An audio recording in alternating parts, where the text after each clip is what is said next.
जिंदगी सबको कोई ना कोई प्यारा तोहफा देती है। लोगों के लिए वो तोहफा घर में एक प्यारी सी बेटी है। पर कुछ लोग बेटी को बोझ समझते हैं, ना जाने किस लिए वो इसे इस दुनिया में लाने से डरते हैं। मार देते हैं बेटी को पेट के अंदर। क्या उन हैवानों को शर्म नहीं आती? अपने ही खून को मार रहे, क्या ये बात उन्हें अंदर ही अंदर नहीं खाती? क्यों भूल जाते वो लोग कि उन्हें जन्म भी एक बेटी ने दिया है। एक बेटी ही जीवन साथी बनी, एक बेटी ने ही पाल पोस कर बड़ा किया है। चलो माना बेटी पैदा हो भी गई तो क्या वो सुरक्षित है, सही है? कैसे बचेगी वो नन्ही जान जब बाप भाई ही अपने नहीं है? उस बच्ची की वो प्यारी हंसी उस खौफनाक किलकारी में बदल जाती है जब अपने ही जिस्म को अपनी आंखों के सामने वो नोचता हुआ पाती है। क्या मिलता है तुम्हें यूं उसके जिस्म को खोदकर, उसका बचपन और उसकी जवानी को यूं मिट्टी में रौंद कर? क्या बिगाड़ा था उस मासूम बच्ची ने जिसने चिल्ला चिल्ला के दम तोड़ दिया? अरे ओ हवस के पुजारियों, फिर भी तुमने उसे इतनी बुरी तरह से नोच दिया। रेप करने वालों को सजाए मौत सिर्फ एक धमकी है।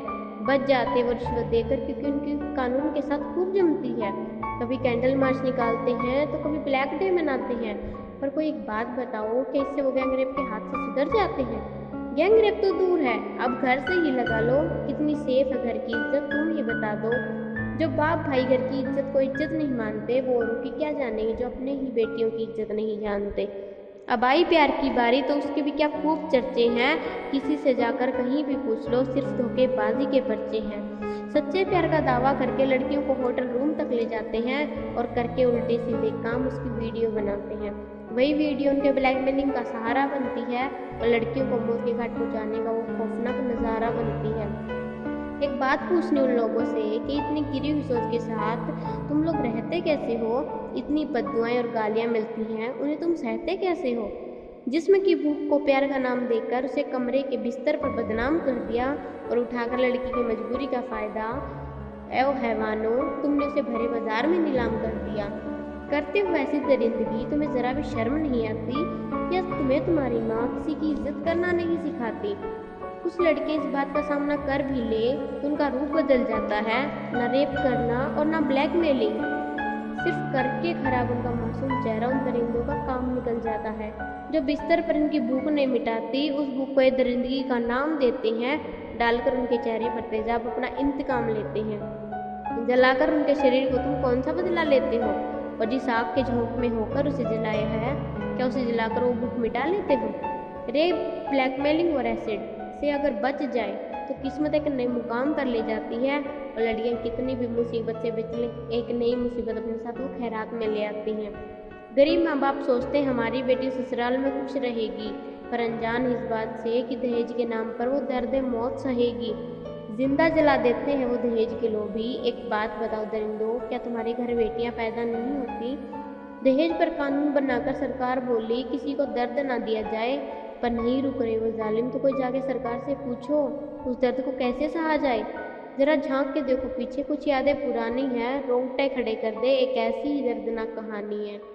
16 दिसंबर 2012 की बात करूं तो तुम्हें कुछ तो याद आया होगा। सोचकर उस दर्दनाक हादसे को पूरा शरीर थर्राया होगा। 23 साल की वो मासूम सुनसान रात में अपने प्रेमी के साथ चली, उसकी क्या खता थी? इतना दर्दनाक हादसा होगा उसके साथ, ये बात उसे कहाँ पता थी? खाली बस में उसे चढ़ाया जो बिना सवारी बिना सामान थी। आगे जाकर क्या होगा उन दोनों के साथ, इस बात से वो बिल्कुल अनजान थी। दो दरिंदों ने मिलकर उसके प्रेमी को झिझोड़ दिया, हाथ पैर तोड़कर उसे अधमरा करके छोड़ दिया। एक ने उसका दुपट्टा खींचा तो 3 ने उसे नोचा था। इतनी बुरी मौत मरना होगा उसे, उसने ये कभी नहीं सोचा था। इतना बुरा नोचा 4 दरिंदों ने उसे, वो क्या उन्हें जरा भी शर्म नहीं आई थी? कितना रोई थी वो मासूम और कितना दर्दनाक चिल्लाई थी। अपनी हवस मिटाने के बाद उन हैवानों ने उसे यूं ही नहीं छोड़ा था, रॉड घुसा के उसके पूरे शरीर को बुरी तरह से तोड़ा था। फेंक दिया उसे सड़क पर, लावारिस लाश बनाकर चले गए उसे छोड़कर वो दरिंदे अपनी जिस्म की भूख मिटाकर। कैसे लिखूं, आंखें पानी से भर आती हैं उस हादसे को याद करके। रोंग रोंग पूरे शरीर थर्रा जाता है। चलो वो तो थक गई क्योंकि वो याद बहुत पुरानी है, पर 2018 तो याद होगी जो एक छोटी सी 8 साल की बच्ची आशिफा की कहानी है। 8 साल की वो मासूम बच्ची जंगल में जानवर चराने गई थी। ऐसा करेगा ऊपर वाला उसके साथ, इसकी उसे खबर भी नहीं थी। बेहोश करके उससे हैवानियत उसके साथ की गई। सरेआम इंसानियत शर्मसार की गई। उस मासूम को रोंदा उनके अंदर का इंसान कहा था, अरे भगवान के मंदिर में हुआ था ये दुष्कर्म। आंखें बंद करके बैठा वो दातार भगवान कहाँ था? अरे 8 दिन तक नशीली दवाइयों से खेलती रही, उन दरिंदों की हवस की आग को झेलती रही, भूखी प्यासी धूप में तड़पती रही, न जाने कितने दिन उस मासूम की धड़कन किस उलझन में धड़कती रही। कानून से क्या उम्मीद करे, वो भी सहमानियत में शामिल थे। कभी गर्व होता था कि हमें बचाने के लिए रक्षक बन गए, पर अब क्या बोलोगे जब वही रक्षक हमारे भक्षक बन गए। अब उन दरिंदों की हवस की भूख मिट गई, तब उस मासूम की सांसें उनके हाथों में सिमट गई। बड़ी बेरहमी से मासूम का गला घोंटकर मार दिया। उन हैवानों ने इंसानियत के लिबास को सरेआम उतार दिया। जब दफना ना सके उस मासूम को तो शर्मसार हालत में जंगल में डाल दिया। अरे ओ बेहया बेशर्मो, क्यों तुमने अपने अंदर के इंसान को मार दिया? और कितने केस गिनवाए जो इस इंसानियत को मार दे, सरेआम करके मासूमों को नीलाम की इज्जत उतार दे। शर्म करो हैवानों, कब तक दरिंदगी दिखाओगे? करके इतने बुरे काम तुम कैसे दुनिया के सामने आओगे? जिंदगी को जितना दोगे उतना लौटा देती है। और इतनी शर्मनाक बात के बाद लोग गलत कहते हैं कि किस्मत बेटी